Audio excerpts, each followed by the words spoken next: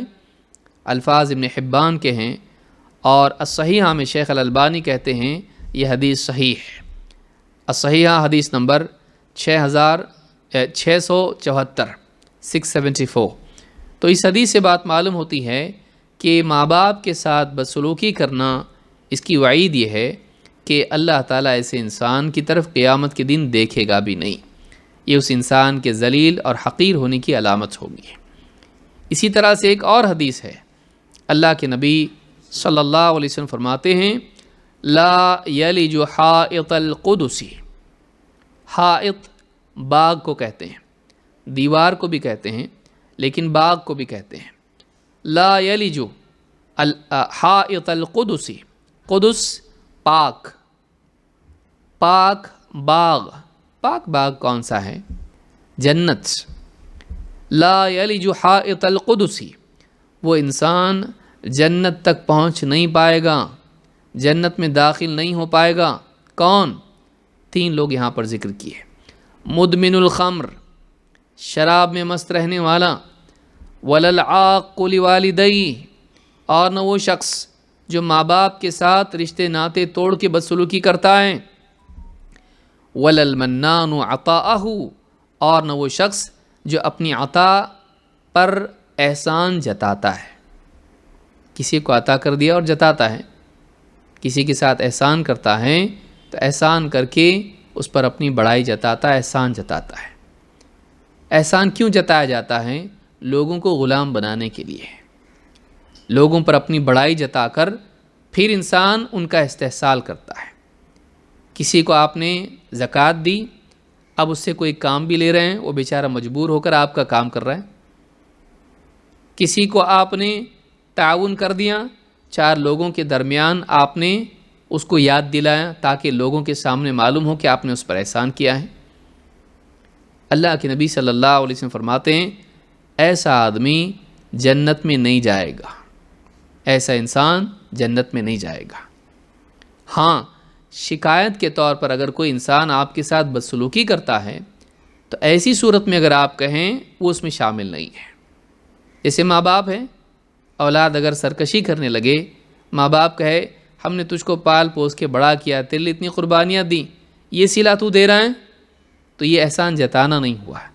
یہ حل جزاء الاحسان الا الاحسان، اس بات کو یاد دلانا ہے کہ بھلائی کا بدلہ بھلائی کسی اور کیا ہو سکتا ہے۔ جب ہم نے تیرے ساتھ بھلائی کی اپنے طور پر، تو تیرا بھی فرض بنتا تھا کہ ماں باپ کا تو خیال رکھتا۔ تو ماں باپ کا یہ بولنا، اب سرکش اولاد یہ کہے کہ دیکھو حدیث میں آیا کہ احسان مت جتا اور تم احسان جتا رہے ہو، یہ بے غیرت اولاد ہے۔ یہ بے غیرت اولاد ہیں جو ماں باپ کے دکھ کے وقت میں ان کی تکلیف سے نکلنے والے الفاظ پر ایسا کہے، تو یہ وہ جتانا نہیں ہے۔ اسی لیے آپ دیکھیں اللہ کے نبی صلی اللہ علیہ وسلم کے زمانے میں جب آپ صلی اللہ علیہ وسلم نے کچھ مال تقسیم کیا تو کچھ نوجوانوں کی زبان سے نکل گیا کہ دیکھو آپ ان کو دے رہے اور ہم کو نہیں۔ تو اللہ کے نبی صلی اللہ علیہ وسلم نے سارے لوگوں کو جمع کیا اور کہا کیا تم گمراہ؟ ایسا نہیں تھا کہ تم گمراہ تھے تو اللہ نے میرے ذریعے تم کو ہدایت دی، اور آپ نے احسانات جتائے اور اس کے بعد میں آپ نے کچھ باتیں کی۔ تو اس سے معلوم ہوتا ہے کہ اگر لوگوں میں کسی غلطی کو دیکھنے کے بعد، شکایت کو دیکھنے کے بعد، کوتاہی کو دیکھنے کے بعد اگر ایک انسان ان کو اپنے احسانات یاد دلاتا ہے تاکہ ان کو احساس دلائے کہ میں نے تمہارے ساتھ ظلم نہیں کیا ہے، میں نے تمہارے ساتھ ظلم نہیں کیا ہے، اگر اس نسبت سے یاد دلاتا ہے تو یہ غلط نہیں ہے۔ لیکن یہ نہیں کہ ایک انسان اپنی شہرت کے لیے، دباؤ ڈالنے کے لیے اور لوگوں میں اپنی بڑائی جتانے کے لیے احسان کسی پر جتائے، یہ حرام ہے، یہ جائز نہیں ہے۔ تو ان دونوں میں فرق بھی یاد رکھنا ضروری ہے، ورنہ بعض اوقات اولاد جو ہے ماں باپ کو ہی کہنے لگتی ہے آپ سب کی کیا فائدہ، آپ احسان جتا رہے ہو، حدیث میں منع ہے۔ ایسی اولاد جاہل ہیں، ایسی اولاد کو جاننا چاہیے کہ ماں باپ تڑپ کر کہہ رہے ہیں، نہ کہ تجھ کو احسان جتا کر انجوائے کرنے کے لیے، دونوں میں فرق ہوتا ہے۔ اس حدیث کو امام احمد نے روایت کیا ہے، صحیح ترغیب حدیث نمبر 2363، اور حدیث کے بارے میں شیخ الالبانی کہتے ہیں یہ حدیث صحیح لغیرہ ہے، یعنی ایسی کئی حدیثوں سے مل کر حسن درجے کی حدیث بھی صحیح لغیرہ کے مرتبے کو پہنچتی جب وہ کئی سندوں سے حدیث مروی ہو۔ تو اس میں بھی 3 لوگ آئے ہیں، شراب میں دھت رہنے والا، ماں باپ سے بدسلوکی کرنے والا، اور احسان جتانے والا۔ ایک اور حدیث ہے جس سے ایک بات معلوم ہوتی ہے کہ ماں باپ کے ساتھ بدتمیزی کرنا، بدسلوکی کرنا، احسان فراموشی کرنا، اس کا وبال نہ صرف آخرت میں سامنے آتا ہے بلکہ دنیا میں بھی۔ اللہ کے نبی صلی اللہ علیہ وسلم فرماتے ہیں، اثنان یعجلہم اللہ فی الدنیا، 2 گناہ ایسے ہیں، 2 چیزیں ایسی ہیں کہ اللہ تعالیٰ جلد ہی دنیا میں ان کی سزا دے دیتا ہے۔ اللہ تعالیٰ آخرت تک، قیامت کے دن تک اس سزا کو روک کے نہیں رکھتا ہے۔ بہت سارے گناہوں کی سزا اللہ تعالیٰ روک کے رکھتا ہے، آخرت میں سزا ہوگی، دنیا میں نہیں ہوتی۔ لیکن یہ گناہ ایسے ہیں، 2 گناہ، ان کی سزا اللہ تعالیٰ روک کر نہیں رکھتا بلکہ دنیا ہی سے اس کی سزا شروع ہو جاتی ہے، اور وہ کیا ہیں؟ البغی وعقوق الوالدین۔ البغی سرکشی، دوسروں کے خلاف جارحیت، دوسروں پر ظلم و زیادتی، اور وعقوق الوالدین، اور ماں باپ کے ساتھ بدسلوکی۔ اس حدیث کو امام الطبرانی نے روایت کیا ہے، اور صحیح الجامع صغیر حدیث نمبر 137 پر شیخ الالبانی کہتے ہیں کہ یہ حدیث صحیح ہے۔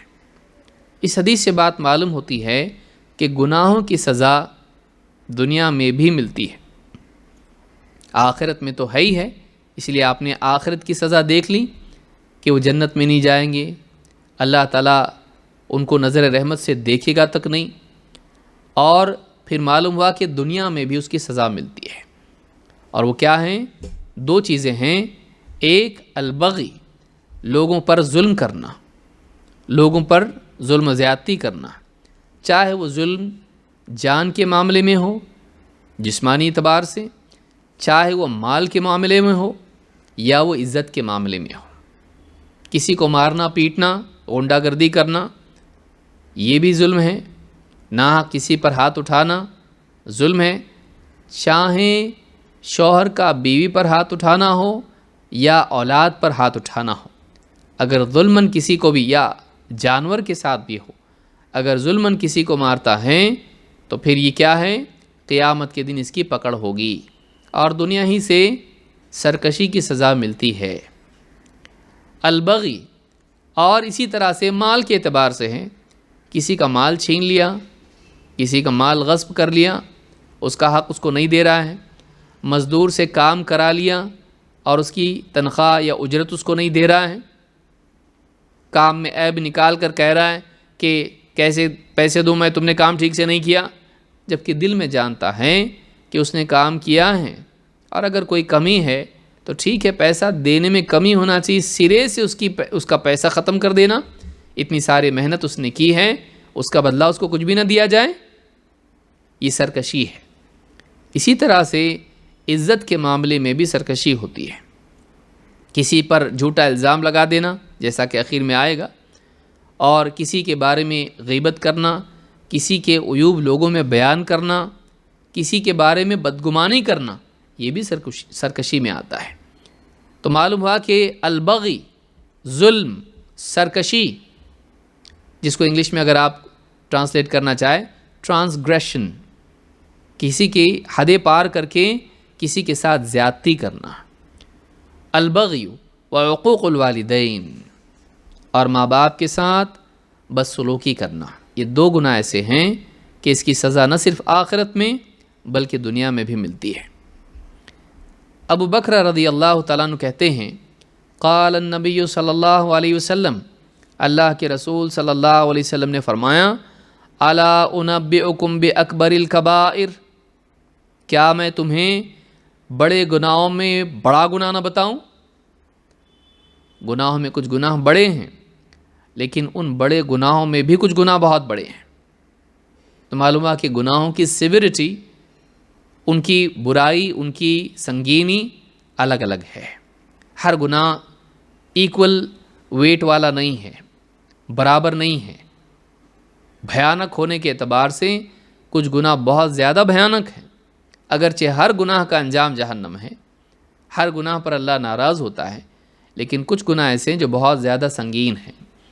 الا انبئکم باکبر الکبائر، کیا میں تمہیں بڑے گناہوں میں بڑا گناہ نہ بتاؤں؟ 3 بار آپ نے ایسا کہا، ثلاثا۔ قالوا بلا یا رسول اللہ، صحابہ نے کہا اللہ کے رسول ضرور بتائیں۔ قال الاشراک باللہ وعقوق الوالدین، الاشراک باللہ، اللہ کے ساتھ شرک کرنا، وعقوق الوالدین، اور ماں باپ کے ساتھ بدسلوکی کرنا۔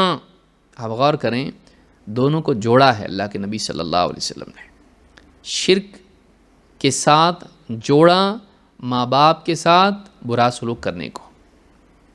قرآن میں آپ دیکھیں اللہ تعالیٰ نے اس کے بالعکس دونوں چیزوں کو جوڑا ہے۔ کیا کہا؟ انشکر لی ولیوالدیک، تو میرا شکر کر اور اپنے والدین کا، اپنے ماں باپ کا۔ اس کے بالعکس کیا ہے؟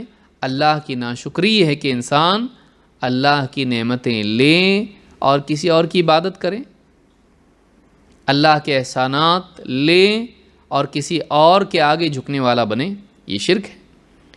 اور والدین پال پوس کے بڑا کیا، اس کے لیے ساری تکلیفیں اٹھائیں، کھلایا پلایا پہنایا اڑھایا، اس کو بیماریوں میں اس کے لیے علاج کے لیے بھاگ دوڑ کی، اس کے ایجوکیشن کے لیے خرچ اٹھایا، اور اپنی چاہتوں کو قربان کیا، اور اس کے لیے ساری نعمتیں مہیا کیں۔ خود بھوکے رہے اس کو کھلایا، خود پریشان رہے اس کو خوش رکھا، اور اس کے بعد میں وہ کیا کریں؟ ماں باپ کے ساتھ بدسلوکی کریں۔ دو چیزیں ہیں، الاشراک باللہ و حقوق الوالدین۔ آپ دیکھیں اللہ رب العالمین خالق ہے، اللہ تعالیٰ نے انسان کو پیدا کیا، لیکن انسان کے وجود میں آنے کے لیے ماں باپ کو اللہ نے جمع کیا، اور ماں کے پیٹ سے، ماں کے بطن سے اولاد کو پیدا کیا۔ تو انسان کے وجود میں آنے میں ماں باپ ذریعہ ہیں۔ جہاں اللہ خالق ہے اور اللہ کا احسان ماننا چاہیے کہ اللہ نے ہم کو وجود بخشا، وہیں ماں باپ کا احسان ماننا چاہیے کہ وہ ہمارے وجود میں آنے کا ذریعہ بنے۔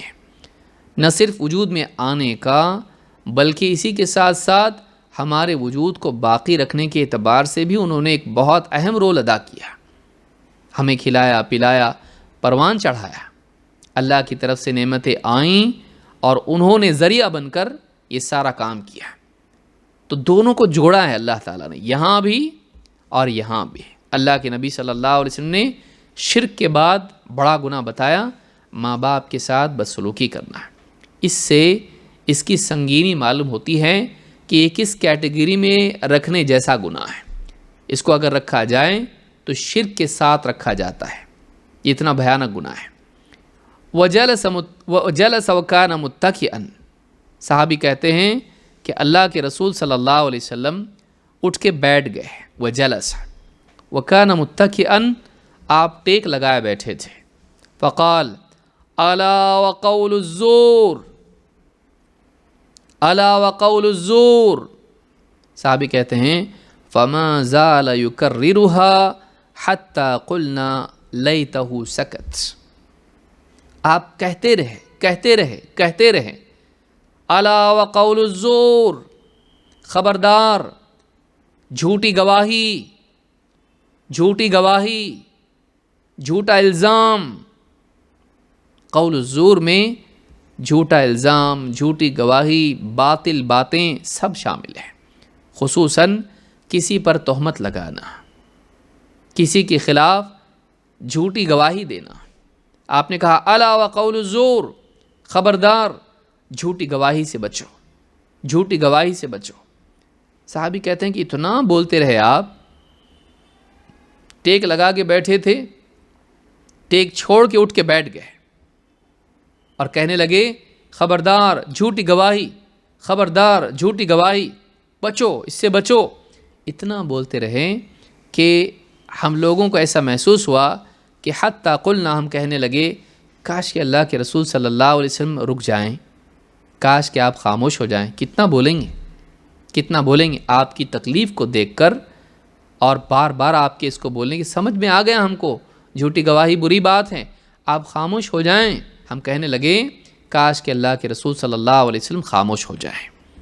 اس حدیث کو امام البخاری نے کتاب الشہادات میں حدیث نمبر 2654 پر، اور امام مسلم نے کتاب الایمان میں روایت کیا ہے۔ اس حدیث سے معلوم ہوتا ہے کہ یہ 3 گناہ بہت بڑے ہیں۔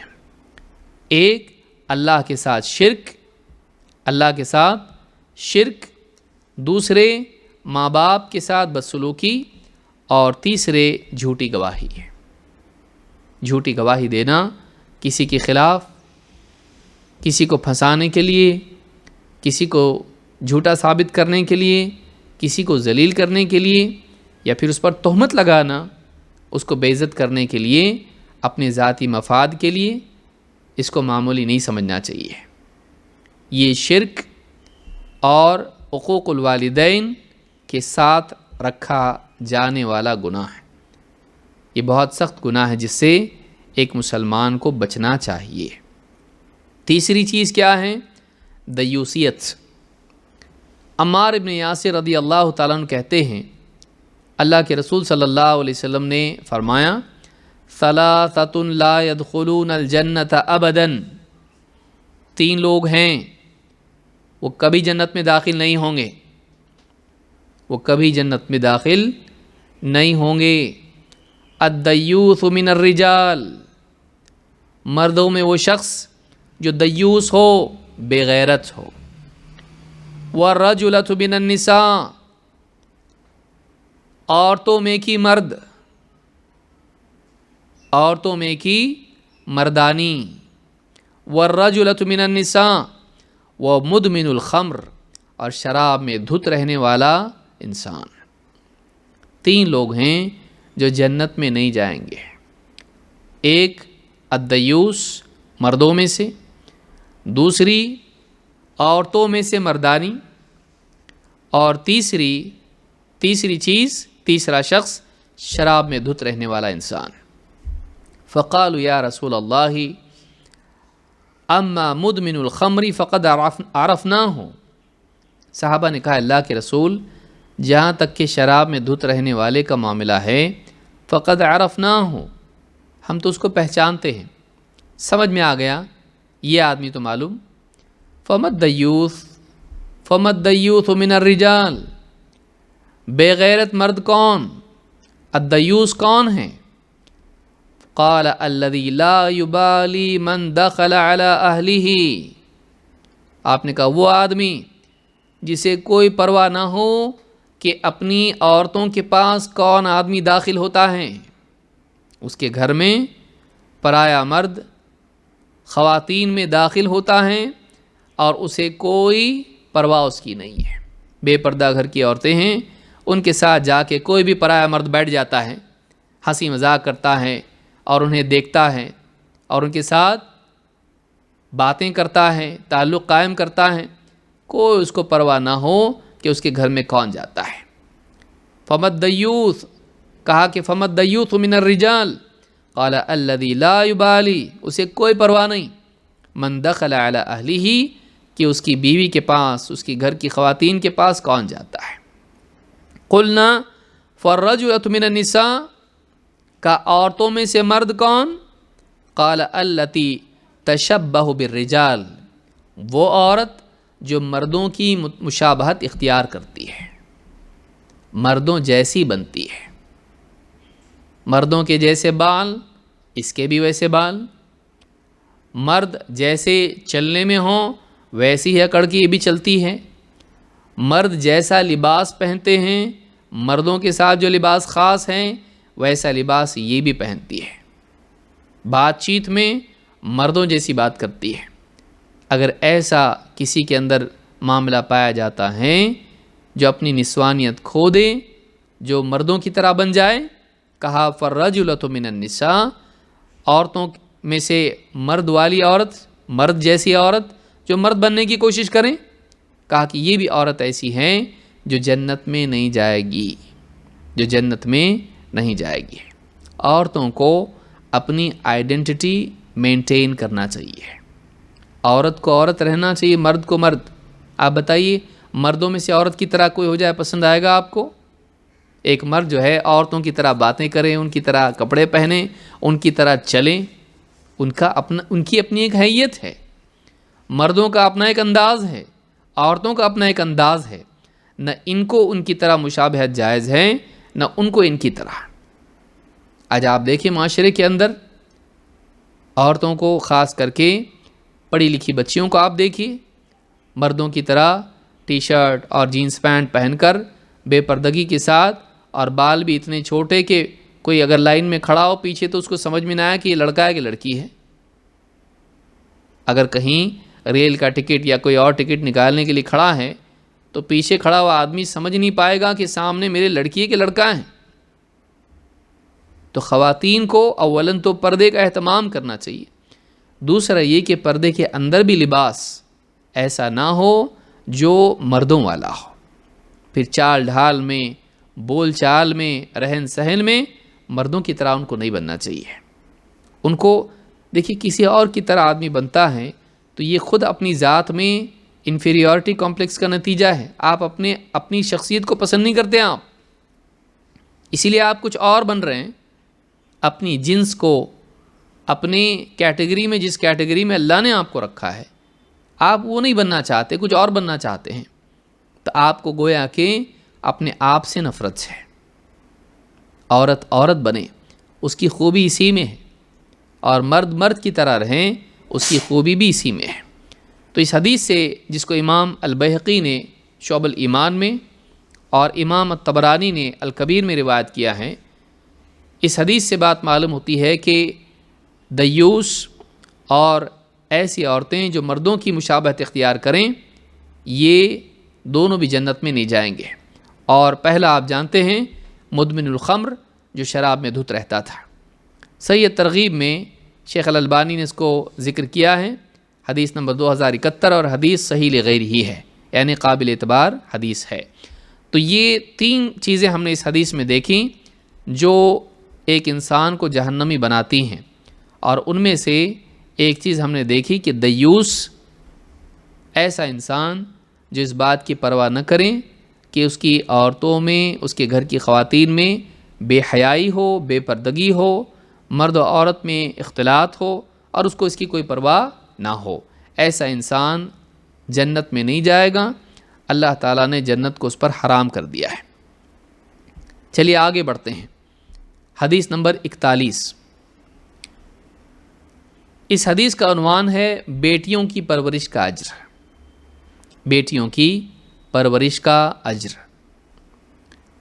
عن عقبۃ بن عامر رضی اللہ عنہ، عن عقبۃ بن عامر رضی اللہ عنہ قال سمعت رسول اللہ صلی اللہ علیہ وسلم یقول من كان له 3 بنات فصبر عليهن وأطعمهن وسقاهن وكساهن من جدته كن له حجابا من النار يوم القيامة۔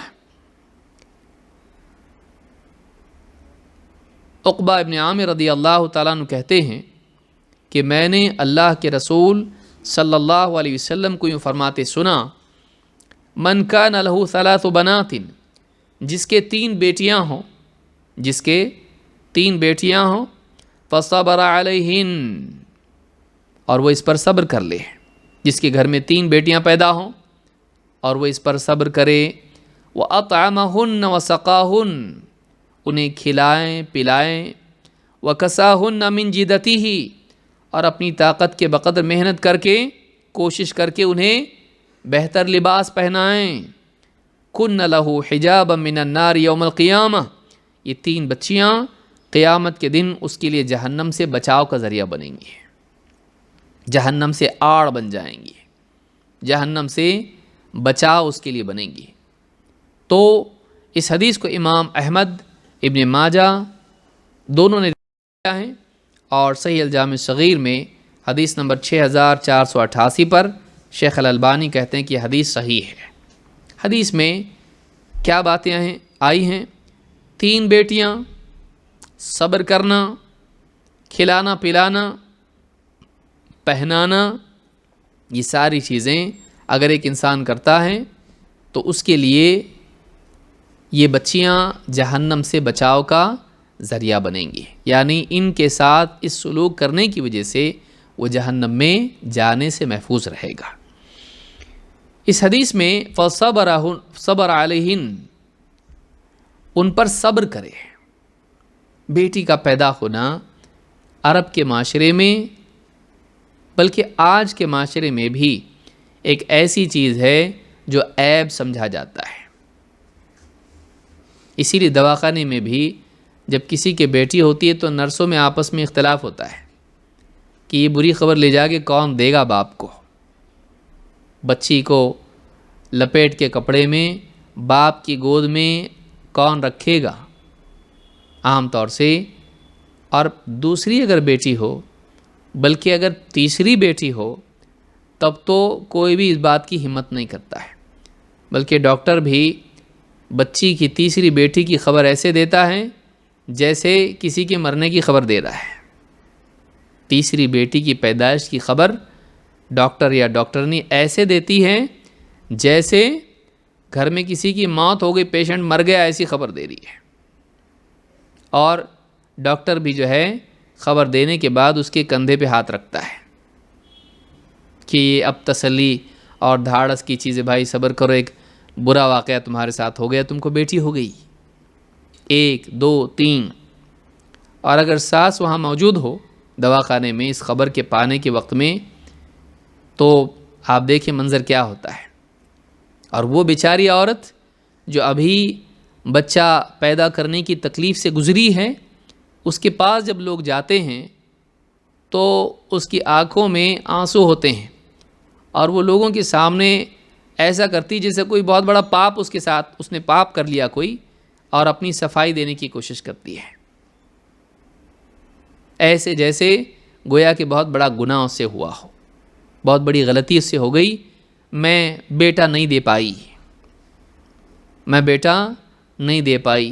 اس کے ہاتھ میں تھا بیٹا دینا۔ یہ تو بیوی اور شوہر کے تعلق کا نتیجہ ہے۔ جتنی ذمہ دار وہ ہیں اتنا ذمہ دار شوہر بھی تو ہے، بلکہ اگر سائنسی اعتبار سے آپ دیکھیں تو اس کا اصل ذمہ دار شوہر ہوتا ہے، شوہر ہوتا ہے۔ کروموزوم کا جو معاملہ اگر آپ تحقیق کریں، میں اس میں تفصیل سے بات نہیں کروں گا، لیکن اصل جو ہوتا ہے یہ شوہر اس کا ذمہ دار ہوتا ہے۔ اور واقعی دیکھا جائے تو دینے والا تو اللہ ہے، دینے والا اللہ ہے۔ تو بیٹی کے پیدا ہونے پر ناراض ہونا، یہ اللہ تعالیٰ کے فیصلے پر ناراض ہونا ہے۔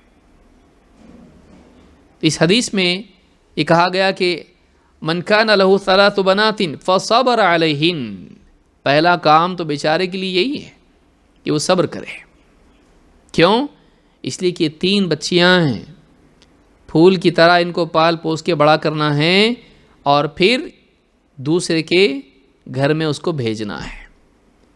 یہ ماں باپ ہی جانتے ہیں کہ دل پر کتنا پتھر رکھ کے وہ اپنی بچی کو کسی کے گھر میں بھیجتے ہیں۔ ہم نے تو سنبھالا، ہر چیز کا خیال رکھا، معلوم نہیں سسرال والے کیسے ہوں گے۔ اور ہمیشہ بچی جب بالغ ہوتی ہے تو دل میں ہمیشہ ایک کھٹکا لگا رہتا ہے کہ اس کا کیا ہوگا۔ وہ ساری جو تکلیف ہے اس پر صبر کرنا، یہ خود ایک مجاہدہ ہے۔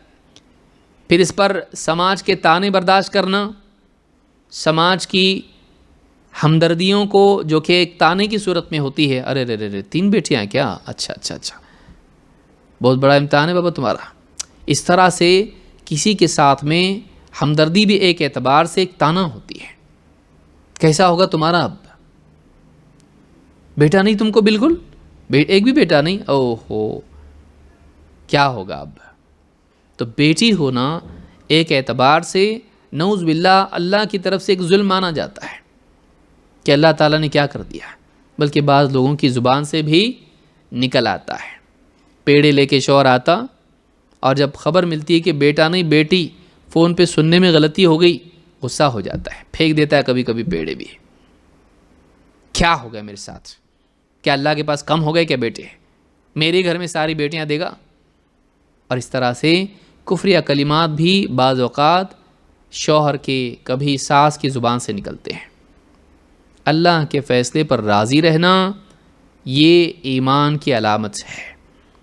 تو کہا کہ فصبر علیہن، ان پر صبر کریں، کیونکہ معاشرہ بیٹیوں کو برداشت نہیں کرتا ہے، معاشرہ بیٹیوں کو برداشت نہیں کرتا ہے۔ وہ صبر کر لے، لوگوں کے طعنے کو برداشت کر لے، لوگوں کی بیجا اس پر رحم دلی کو برداشت کر لے، اور بیٹیوں کے لیے جتنی بھی تکلیف اٹھانی پڑتی ہے اس کو برداشت کرے۔ بیٹا بڑھاپے کی لاٹھی سمجھا جاتا ہے، بیٹیاں پرائے گھر کا دھن سمجھی جاتی ہیں کہ دوسروں کے گھر میں بھیجنا ہے اس کو، بڑھاپے میں کیا کام آئیں گی بیٹیاں۔ فصبر علیہن وَأَطْعَمَهُنَّ وَسَقَاهُنَّ وَكَسَاهُنَّ مِنْ جِدَتِهِ، اور اپنی طاقت کے بقدر جتنا بھی اللہ نے رزق اس کو دیا ہے، جتنا بھی اللہ تعالیٰ نے مال و دولت اس کو دی ہے، اس کی رعایت کرتے ہوئے کھلائیں پلائیں پہنائیں۔ یہ نہیں کہ پوری دنیا کا سب سے مہنگا کھانا اور مہنگا لباس اس کو پہنے، نہیں، اللہ نے تجھ کو جتنا دیا ہے اس میں سے جو تیرے بس میں ہے اتنے کا تو مکلف ہے۔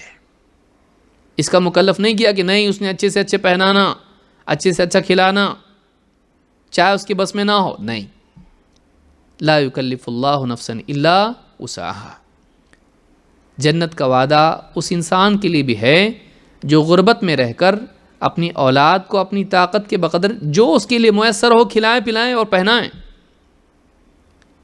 کن لہ حجابا من النار یوم القیامہ، یہ بچیاں قیامت کے دن جہنم سے اس کے لیے آڑ ہوں گی۔ معلوم یہ ہوا کہ جس انسان کے گھر میں بچیاں پیدا ہوں جہنم سے بچاؤ اللہ تعالیٰ نے اس کو دے دیا۔ کتنی بڑی نعمت ہے، بیٹی جہنم سے بچاؤ ہے، بیٹی جہنم سے بچاؤ ہے، شرط یہ ہے کہ آدمی اس کا حق ادا کرے۔ تو اس حدیث کو امام احمد اور ابن ماجہ نے روایت کیا ہے۔ آئیے اور روایت اس تعلق سے دیکھتے ہیں۔ بیٹی آزمائش ہے، بیٹی مصیبت نہیں ہے، یہ امتحان ہے کہ آدمی ماں باپ اس کا حق ادا کرتے کہ نہیں۔ اللہ کے نبی صلی اللہ علیہ وسلم فرماتے ہیں من ابتلی من البنات بشیء، جس کو بیٹیوں کے ذریعے سے آزمایا گیا، معلوم ہوا کہ بیٹیاں اللہ کی طرف سے امتحان ہیں کہ تو ان کے ساتھ اچھا سلوک کرتا ہے نہیں، اللہ کے فیصلے پر راضی ہوتا ہے نہیں۔ من ابتلی من البنات بشیء فاحسن الیہن، اور ان کے ساتھ احسان کا سلوک کرے۔ جس کو بیٹیاں دی گئیں ان کے ساتھ کیا کریں؟ اچھا سلوک کرے۔ کن لہ سترا من النار، یہ بیٹیاں اس کے لیے جہنم سے بچاؤ بنیں گی، جہنم کی آگ سے بچاؤ بنیں گی۔ صحیح بخاری حدیث نمبر 5995 اور صحیح مسلم حدیث نمبر 2629۔ اس حدیث سے معلوم ہوتا ہے کہ بیٹیوں کے ساتھ اچھا سلوک کرنا چاہیے، اور اگر ایسا کرتا ہے تو یہ اس کے لیے جہنم سے بچاؤ بنیں گے۔ حدیث میں 3 بیٹیاں آئی ہیں، کیا 2 بیٹیوں کے لیے بھی وعدہ ہیں؟ ہاں۔ جابر بن عبداللہ رضی اللہ تعالیٰ عنہما کہتے ہیں قال رسول اللہ صلی اللہ علیہ وسلم من کان لہ 3 بنات، جس کے 3 بیٹیاں ہوں، یؤویہن ویکفیہن ویرحمہن، وہ انہیں اپنے گھر میں رکھے، سنبھالیں، دفن نہ کر دے بلکہ کیا کریں؟ اپنے گھر میں سنبھالے، ابارشن کر کے ختم نہ کر دے۔ آوا کا مطلب ہوتا ہے پناہ دینا، اس کو اپنے گھر میں سیکیورٹی دے، وہ محفوظ رہے اس کے گھر میں، یؤویہن ویکفیہن، اور ان کے لیے کفایت کریں، جتنی ان کی ضرورت ہے اتنا ان کو پرووائڈ کریں، انہیں عطا کریں، ویرحمہن، اور ان کے ساتھ رحم کا سلوک کریں، غصے میں ان کے ساتھ ہمیشہ چڑچڑاہٹ کے ساتھ نہ ملے کہ اللہ کی طرف سے میرے لیے ایک کیا ہے مصیبت میرے گھر میں آ گئی، بلکہ کیا کریں، رحمت کا سلوک ان کے ساتھ کریں، انہیں اپنے گھر میں پناہ دیں، ان کے لیے کفایت کریں اور ان کے ساتھ رحم کا سلوک کریں۔ فقد وجبت لہ الجنت البتہ، آپ نے فرمایا اس کے لیے جنت واجب ہو گئی، وہ جنت میں جا کے رہے گا، وہ ضرور جنت میں جائے گا۔ پناہ دیں، کفایت کریں، رحم کریں۔ فقال رجل من القوم، لوگوں میں سے ایک شخص نے کہا، وَاثْنَتَيْنِ یا رسول اللہ، اے اللہ کے رسول، دو بھی، یعنی دو بیٹیاں ہوں تب بھی وعدہ ہے؟ قال وَاثْنَتَيْن، ہاں دو بھی، دو بیٹیوں کے ساتھ بھی اگر انہیں اپنے گھر میں پالے پوسیں اور ان کی ضروریات پوری کریں اور ان کے ساتھ رحم کا سلوک کریں، یہ رہائش کے اعتبار سے ہیں، یہ کھانے پینے اور لباس کے اعتبار سے ہیں، اور یہ سلوک کے اعتبار سے ہیں، انہیں اپنے گھر میں رکھیں اور ان کی ضرورتیں پوری کریں اور ان کے ساتھ اچھا سلوک کریں، یہ تین کام اگر کرتا ہے فرمایا وہ جنت میں جائے گا۔ تو کہا کہ دو، تین نہیں، دو اگر ہوں کسی کے بیٹیاں تو؟ کہا ہاں دو ہوں تب بھی، دو ہوں تب بھی۔ اس حدیث کو امام البخاری نے الادب المفرد میں روایت کیا ہے، اور الصحیحہ میں شیخ الالبانی کہتے ہیں کہ حدیث حسن درجے کی ہے۔ الصحیحہ میں حدیث نمبر 294 اور اسی طرح سے 2492 پر یہ حدیث موجود ہے۔ اس سے معلوم ہوا کہ دو بیٹیاں بھی اگر ہوں تب بھی یہ وعدہ ہے۔ ایک اور حدیث ہے، اللہ کے نبی صلی اللہ علیہ وسلم فرماتے ہیں، ما من مسلم لہ ابنتان، لہ ابنتان، جو بھی مسلمان اس کے دو بیٹیاں ہوں، فَيُحْسِنُ إِلَيْهِمَا مَا صَحِبَتَاهُ أَوْ صَحِبَهُمَا، تو جب تک کہ وہ اس کے ساتھ ہو یا وہ دونوں بیٹیاں اس کے ساتھ ہوں یا یہ بیٹیوں کی صحبت میں رہے، ان کے ساتھ رہے، یعنی نکاح تک ساتھ ہی رہیں گی، تو فَيُحْسِنُ إِلَيْهِمَا، ان دونوں کے ساتھ احسان کا سلوک کرے، ان دونوں کے ساتھ ظلم کا نہیں، احسان کا سلوک کرے۔ إِلَّا أَدْخَلَتَاهُ الْجَنَّةَ، تو وہ بیٹیاں ضرور اس کو جنت میں داخل کرائیں گی، وہ بیٹیاں اس کو جنت میں داخل کرائیں گی۔ معلوم ہوا کہ بیٹی جنت میں داخل کراتی ہے، تو دو بیٹیاں بھی ہوں تو یہ وعدہ ہے۔ امام ابن حبان نے اس کو روایت کیا ہے، اور صحیح ترغیب میں حدیث نمبر 1971 پر شیخ الالبانی کہتے ہیں حسن لغیرہ، یہ حدیث حسن درجے کی ہے۔ بیٹیوں کے خرچ کی ذمہ داری باپ پر ہے، باپ کو چاہیے کہ بیٹیوں کی ضرورتیں پوری کرے، کھانا پینا، لباس، دوائی اور اس طرح سے جتنی چیزیں، ان کی تعلیم، اس کا خرچ اٹھائے۔ انس رضی اللہ تعالیٰ کہتے ہیں، قال رسول اللہ صلی اللہ علیہ وسلم، اللہ کے رسول صلی اللہ علیہ وسلم نے فرمایا، من عال جاریتین، من عال، جو دو بیٹیوں کی کفالت کرے، ان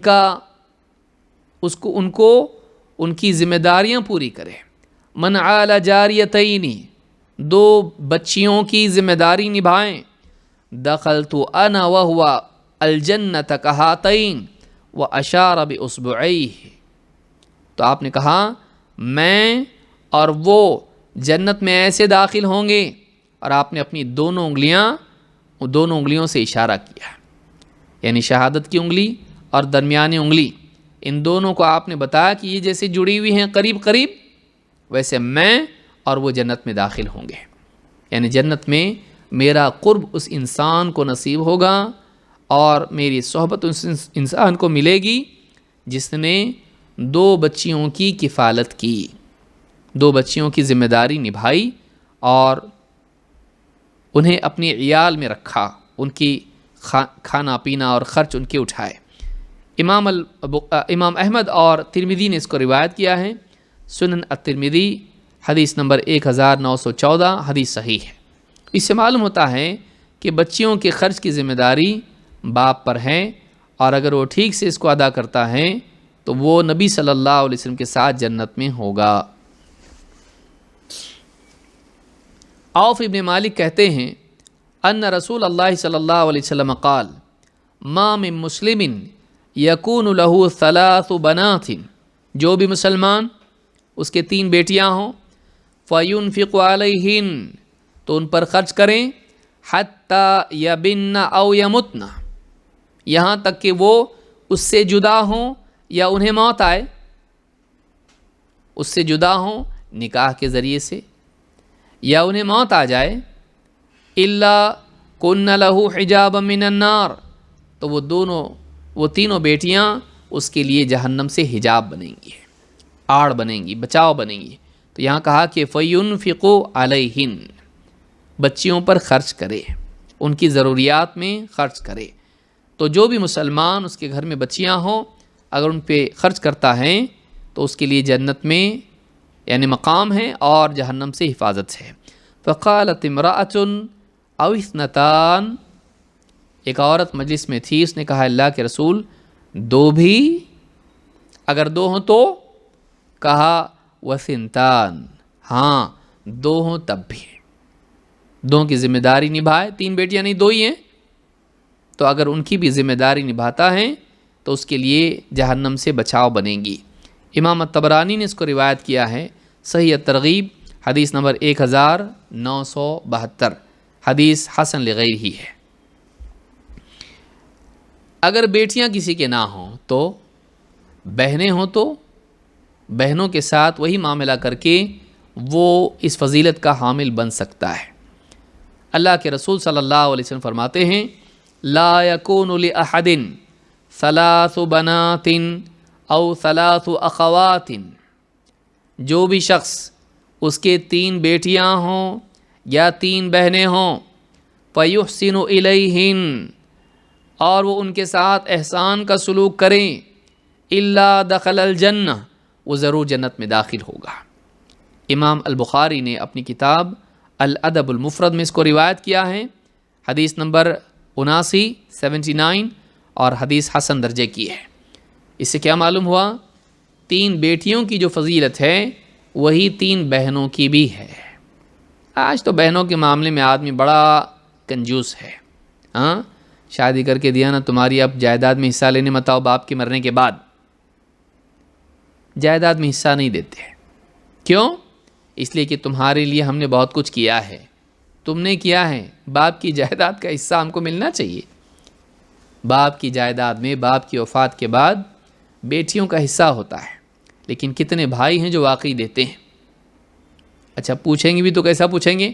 تو نہیں لے گی نا، یعنی مجبور ہو کے شرما کے وہ کہے نہیں آپ لوگوں نے جب اتنا سب کچھ میرے لیے کیا، شادی کر کے دیے، ہال کا اتنے لاکھ تھا، ہاں بینڈ کا اتنا لاکھ تھا، سہرے کا اتنا تھا، اور دولہے کے جوڑے کا اتنا تھا، سب کچھ تو کیا آپ نے، اب کیا مانگوں میں، کس منہ سے مانگوں؟ تو اس طرح سے فضول خرچی خود کرتے ہیں اپنی شان کے لیے۔ بھائی جو شادی کر کے دی اس کا جو تم نے کریڈٹ لیا، اس کے پیسے، اس کا کیا کریڈٹ تو لیا نا تم نے، تو مل گیا تم کو اس کو دنیا میں، اب بچیوں کی بیٹیوں کی جو جائیداد کا حصہ ہے اس کو تم کو دینا پڑے گا۔ ہمارا معاشرہ اس بارے میں بہت لاپرواہ ہے، بیٹیوں کی بہنوں کی جائیداد میں بہنوں کا حصہ عام طور سے لوگ نہیں دیتے ہیں۔ قیامت کے دن پوچھ ہوگی۔ تو کہا کہ 3 بیٹیاں یا 3 بہنیں اگر ان کے ساتھ احسان کا سلوک کرتا ہے تو جنت میں داخل ہوگا، لیکن اس میں شرط یہ ہے کہ مسلسل نگرانی بھی ہو۔ کیوں؟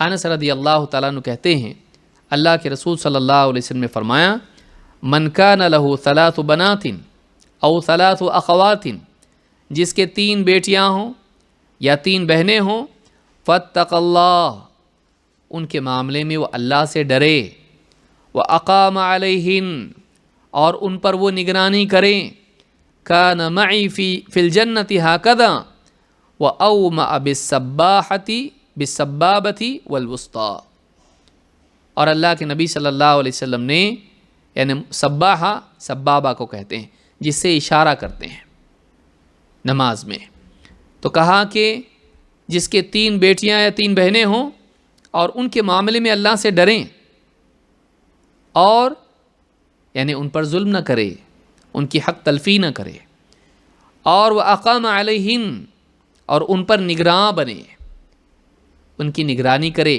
یعنی ان کی دینداری، ان کا پردہ، ان کے اخلاق اور ان کی ذمہ داریاں نبھانا، ان کو بہتر بنانا، اس کے تعلق سے ان پر نگرانی کرے، ان پر ذمہ دار بن کے جیے، لاپرواہ نہ رہے کہ انہیں ان کے حال پر چھوڑ دے، بلکہ وہ اقام علیہن ان پر اللہ کی شریعت کو نافذ کریں اور انہیں ان پر نگراں بنیں۔ کان معی فی الجنت ہکذا، وہ میرے ساتھ جنت میں اس طرح ہوگا، اور آپ نے سبابہ اور وسطیٰ دونوں کو ملا کے کہا، بیچ کی انگلی اور اسی کے بازو والی شہادتین کی انگلی، جس کو آپ یعنی گواہی کی انگلی کہتے ہیں، یا تشہد میں جو انگلی آپ اٹھاتے ہیں، ان دونوں انگلیوں کو جوڑ کے آپ نے کہا کہ وہ میرے ساتھ جنت میں اس طرح رہے گا۔ امام ابو یعلا نے اس کو روایت کیا ہے، اور الصحیحہ میں حدیث نمبر 295 پر شیخ الالبانی نے اس کو ذکر کیا ہے۔ تو اس سے یہ بھی معلوم ہوتا ہے کہ بچیوں کے بارے میں، بہنوں کے بارے میں، بیٹیوں کے بارے میں اللہ سے ڈرنا چاہیے اور ان پر نگراں بننا چاہیے، یہ نہیں کہ ان کو ان کے حال پر چھوڑ دیا جائے کہ بچیاں کالج جا رہی ہیں، پھر موبائل پر جس سے بات کریں، چیٹنگ کریں، انسٹاگرام پر اپنی فوٹو ڈال رہی ہیں، ٹک ٹاک پر اپنے ویڈیو ڈال رہی ہیں۔ بچی کا دل نہیں توڑنا بھائی، اس کی خوشی ہے 4 دن اپنے آئیں، پھر جائے گی سسرال میں، تو اس کو نہیں بولنا کچھ بھی، دکھی ہو جاتی، بات بات پہ مرجھا جاتی، اس لیے شریعت کے خلاف بیجیے تو کوئی مسئلہ نہیں، ان پر شریعت کو نافذ کرنا، دین سکھانا، دین کی ترغیب دینا اور ان کو برائیوں سے روکنا۔ یہ کب تک ہیں؟ بالغ ہونے تک ان کی کفالت کرنا ضروری ہے۔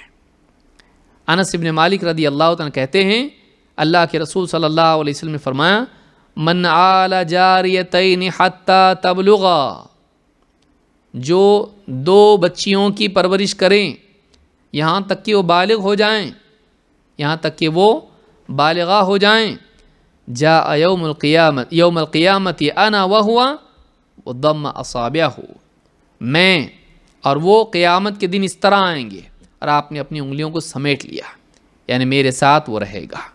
امام مسلم نے اس کو روایت کیا ہے، حدیث نمبر 2631۔ ترمذی کے الفاظ ہیں، من عال جاریتین دخلت انا وهو الجنت کہاتین واشار باصبعیہ، اپنی دونوں انگلیاں جوڑ کے آپ نے کہا، جو 2 بچیوں کی پرورش کریں میں اور وہ جنت میں اس طرح داخل ہوں گے۔ سوال پیدا ہوتا ہے کہ یہ باپ کے لیے ہے، ماں کے لیے ہے کہ نہیں؟ ماں کے لیے بھی ہے۔ عائشہ رضی اللہ تعالیٰ عنہ ایک واقعہ بیان کرتی ہیں جو کئی کتابوں میں آیا ہے، میں ساری روایتوں کو جمع کر کے آپ کے سامنے رکھ رہا ہوں۔ عائشہ رضی اللہ تعالیٰ کہتی ہیں، جاءتنی مسکینۃ تحمل ابنتین لہا تسأل، ایک غریب عورت میرے پاس آئی جس کی 2 بیٹیاں تھیں اور وہ کچھ مانگ رہی تھی کھانے کے لیے۔ فأطعمتها 3 تمرات، میں نے اسے 3 کھجوریں دی۔ فأعطت كل واحدة منهما تمرة، اس عورت نے 2 بیٹیاں، 3 کھجوریں، ایک کھجور اس بیٹی کو دی، دوسری کھجور دوسری بیٹی کو دی۔ ورفعت إلى فيها تمرة لتأكلها، اور تیسری کھجور خود لی، اور ابھی وہ کھجور منہ میں ڈالنے کے لیے اٹھائی تھی، فاستطعمتها ابنتاها، بچیوں نے اپنی اپنی کھجوریں تو کھا لیں اور اس کی کھجور کے لیے بھی اس کی طرف دیکھنے لگیں۔ فشقت التمرة التي كانت تريد ان تأكلها بينهما، تو اس عورت نے کیا کیا، اس ایک کھجور کو اس کے 2 ٹکڑے کر کے ایک ٹکڑا اس بچی کو، ایک ٹکڑا اس بچی کو کھلا دیا۔ ثم قامت فخرجت وابنتاها، پھر اٹھی اور حضرت عائشہ کے کمرے سے چلی گئی اور ساتھ میں اس کی بچیاں بھی چلی گئیں۔ حضرت عائشہ فرماتی ہیں فَأَعْجَبَنِي شَأْنُهَا، مجھے اس کا یہ حال دیکھ کر بہت تعجب ہوا، یعنی رشک ہوا۔ فدخل النبی صلی اللہ علیہ وسلم علینا، پس جب اللہ کے رسول صلی اللہ علیہ وسلم ہمارے پاس تشریف لائیں، فذکرت الذی صنعت لرسول اللہ صلی اللہ علیہ وسلم، تو میں نے اس عورت کا وہ عمل اللہ کے نبی صلی اللہ علیہ وسلم سے ذکر کیا۔ فقال ما عجبکی، آپ نے فرمایا تجھے کیا تعجب ہوتا ہے اس پر؟ ان اللہ قد اوجب لها بها الجنہ او اعتقها بها النار، اللہ تعالیٰ نے اس کے اس عمل کی بنیاد پر اس کے لیے جنت واجب کر دی ہے، یا فرمایا اس کے اس عمل پر اللہ تعالیٰ نے اسے جہنم سے آزاد کر دیا۔ اور پھر آپ نے فرمایا من یلی من هذه البنات شیئا فاحسن الیہن کن له سترا من النار، اللہ تعالیٰ جس کسی کو ان بچیوں کے اوپر، بیٹیوں پر نگراں بنائیں، کسی کے حوالے یہ بچیاں کریں، کسی کو ان کا والی بنائیں، سرپرست بنائیں، اور پھر وہ ان کے ساتھ احسان کا سلوک کریں، تو یہ بچیاں اس کے لیے جہنم سے آڑ بن جاتی ہیں۔ اس حدیث کو امام البخاری نے کتاب الادب میں، صحیح بخاری کتاب الادب حدیث نمبر 5995، اور امام مسلم نے البر والصلۃ والآداب میں حدیث نمبر 2630 پر اس کو بیان کیا ہے، روایت کیا ہے۔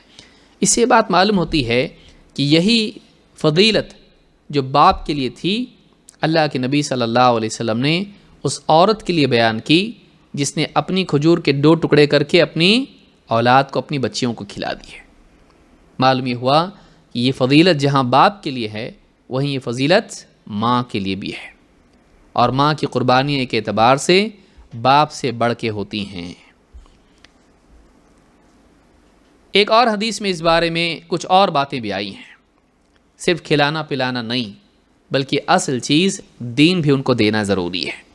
بچیوں کی تربیت میں یہ بھی خیال رکھا جائے کہ کھلا پلا کے ان کو اچھا بنانا، اچھا پہنانا نہیں، اسی کے ساتھ ساتھ دین بھی ہونا چاہیے۔ اللہ کے رسول صلی اللہ علیہ وسلم فرماتے ہیں من عال 3 بنات، جو 3 بچیوں کی پرورش کریں، فأدبہن وزوجہن وأحسن الیہن، انہیں ادب سکھائیں، انہیں ادب سکھائیں، بات کرنے کا ادب، کھانے پینے کا ادب، لباس کا ادب، پیشاب پاخانے کا ادب، اللہ کا ادب، رسول کا ادب، قرآن کا ادب، اسلام کے احکام کا ادب، بڑے چھوٹے کا ادب، انہیں ادب سکھائیں، انہیں ڈسپلن بنائیں، سونے جاگنے کے اعتبار سے، زندگی کے امور کے اعتبار سے، گھر گرستی کے اعتبار سے۔ فَأَدَّبَهُنْ، انہیں ادب سکھائیں، وَزَوَّجَهُنْ، اور ان کا نکاح کر دیں، وَأَحْسَنَ إِلَيْهِنْ، اور ان کے ساتھ احسان کا سلوک کریں۔ اسے بات ایک بھی اشارہ اس میں ملتا ہے کہ احسان کا سلسلہ نکاح کے بعد بھی ہونا چاہیے، کہ انہیں ادب سکھائیں، ان کا نکاح کر دیں اور ان کے ساتھ احسان کا معاملہ کریں۔ فَلَهُ الْجَنَّةُ، اس کے لیے جنت کا وعدہ ہے۔ امام ابو داؤد نے اسے روایت کیا ہے، صحیح ترغیب حدیث نمبر 1973، اور حدیث صحیح لغیرہ ہے۔ اس سے بات معلوم ہوتی ہے کہ بچیوں کو صرف کھلانا پلانا کافی نہیں ہے، بلکہ انہیں ادب سکھانا بھی ضروری ہے۔ بلکہ اگر دیکھا جائے، اگر مان لیجیے کسی کے نہ بہنیں ہیں نہ بیٹیاں ہیں، تو کیا وہ محروم ہے؟ نہیں، اس کے رشتہ داروں میں کوئی ایسا ہوگا جس کی وہ کفالت اور جس کے ساتھ حسن سلوک وہ کر سکتا ہے۔ مطلب ابن عبداللہ المخزومی کہتے ہیں دخلت علی ام سلمۃ زوج نبی صلی اللہ علیہ وسلم، میں حضرت ام سلمہ نبی صلی اللہ علیہ وسلم کی زوج محترمہ ان کے پاس میں گیا۔ فقالت یا بنی الا احدثک بما سمعت من رسول اللہ صلی اللہ علیہ وسلم، کہا کہ اے بیٹے، کیا میں تمہیں وہ حدیث نہ سناؤں جو میں نے خود اللہ کے رسول صلی اللہ علیہ وسلم سے سنی تھی؟ قال قلت بلا یا امہ، کہا کہ ہاں اے اماں، ہم کو بتائیے، ضرور بتائیے۔ قالت سمعت من رسول اللہ صلی اللہ علیہ وسلم یقول، میں نے اللہ کے رسول صلی اللہ علیہ وسلم کو فرماتے سنا، من انفق علی ابنتین او اختین او ذواتی قرابت، جو اپنی 2 بیٹیوں پر یا اپنی 2 بہنوں پر یا اپنی 2 رشتہ دار جو قریبی رشتہ دار ہیں بچیوں پر خرچ کرے، انفقا یحتسب النفقۃ علیہما، اور اس میں مقصود یہ ہو کہ اس خرچ میں اللہ سے ثواب کی امید رکھتا ہو، خرچ کر کے نام کرنا نہیں، رشتہ داروں میں بیٹھے تو ہاں یہ سب سے زیادہ بڑا ترم خان ثابت ہو جائے، اسے میں نے کیا، ہاں کوئی دیکھنے والا نہیں تھا، دیکھو باپ مر گیا اس کا، میں نے ایسا کیا، میں نے ان کو کھلایا پلایا پڑھایا، میں نے کیا ایسا، نام کے لیے کی ہوئی نیکی کچھ کام کی نہیں، آخرت میں وہ کوئی مقام نہیں دلائے گی، بلکہ وہ انسان آخرت میں بدنام ہوگا، اللہ کی نگاہ میں ناکام ہوگا۔ اللہ کے نبی صلی اللہ علیہ وسلم فرماتے ہیں کہ جو 2 بیٹیاں، 2 بہنیں یا 2 قریبی رشتہ دار بچیاں، ان کے اوپر خرچ کرے، ان کی ضروریات میں، یحتسب النفقۃ علیہما، اور اس خرچ میں ان پر ثواب کی، اللہ سے ثواب کی نیت کریں، اللہ سے امید رکھے کہ اللہ اس کا بدلہ دے گا، حتی یغنیہم اللہ من فضلہ عز وجل، یہاں تک کہ اللہ تعالیٰ اپنے فضل سے اس کو غنی کر دیں، یا انہیں یعنی ان کو مستغنی کر دیں، او یکفیہما، اور یا پھر وہ انہیں کافی ہو جائے اس خرچ میں، ذمہ داریوں میں، کانتا لہ سترا من النار، یہ 2 بچیاں اس کے لیے جہنم سے آڑ بن جائیں گی، جہنم سے آڑ بن جائیں گی۔ امام احمد نے اس کو روایت کیا ہے، صحیح الترغیب حدیث نمبر 1974، حدیث حسن لغیرہ ہے۔ تو ایک انسان بچیوں کے نکاح تک، جب کہ اس کی ذمہ داری تھی، اس نے ان کی نگرانی کی، ان کو پالا پوسا کھلایا پلایا، ذمہ داری ادا کی، نکاح کر کے دے دیا، اب وہ مستغنی ہو گئیں، شوہر کے گھر چلی گئیں، اللہ تعالیٰ نے ان کے لیے اور انتظام کر دیا۔ اگر تب تک کہ انسان ذمہ داری نبھاتا ہے، وہ اس کے لیے جہنم سے آڑ بن جائیں گی، بیٹیاں ہوں، بہنیں ہوں، رشتے میں کوئی بچیاں ہوں، تو یہ موقع ہر ایک کے لیے موجود ہے۔ آدمی یہ نہ کہے کہ بھائی مجھ کو تو بیٹیاں ہی نہیں یا بہنیں ہی نہیں، ٹھیک ہے، خاندان میں کوئی بچیاں ہوں گی جو محتاج ہوں گی، ڈھونڈ تلاش کر، اور احسان جتا مت، کیونکہ آپ پہلے ہی دیکھ چکے ہیں، احسان جتانے والے کے لیے جنت حرام ہے۔ احسان کر اور اللہ تعالیٰ سے اجر و ثواب کی نیت رکھ۔ تو یہ حدیثیں ہم کو بتاتی ہیں کہ بیٹی جہنم سے بچاؤ ہے، بہنیں جہنم سے بچاؤ ہیں، ایک محتاج بچیاں خاندان کی جہنم سے بچاؤ ہے۔ اللہ تعالیٰ ہم سب کو سمجھ عطا فرمائیں، اور ایک مسلمان کو خواتین کے باب میں ان کے حقوق اور اپنی ذمہ داریوں کا احساس دلائیں اور اسے سمجھ عطا فرمائیں۔ اقول ھذا واستغفر اللہ لی ولکم۔